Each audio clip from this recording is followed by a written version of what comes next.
Pemirsa, nasib nahas dialami pemotori Gusti Ngurah Aditya dan Hardiyati.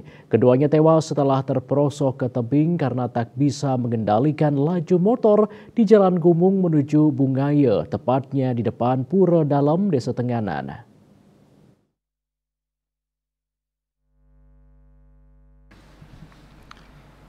Berdasarkan informasi yang dihimpun, peristiwa laka lantas tersebut terjadi pukul 11.30 sebelum kejadian motor bernovel DK 4805 OT bergerak dari arah Tenganan menuju Bungaya. Setibanya di TKP yang jalannya menurun, pengemudi tidak dapat mengendalikan laju kendaraannya sehingga mengakibatkan sepeda motor terperosok ke tebing. Kasih Humas Ibtu Gede Sukadana, Sisin Kapolres Karangasem, AKBP Riko Taruna membenarkan adanya kejadian itu. Selain laka lantas yang memakan 2 korban jiwa, kejadian di Jalan Raya Sidemen menuju Klungkung juga memakan korban jiwa. Korban yang meninggal dunia adalah Idewa Ayu Anis Setia Nanda Suari. Sementara pengemudi Imade Ade Slamet Dirgayuse selamat dari maut.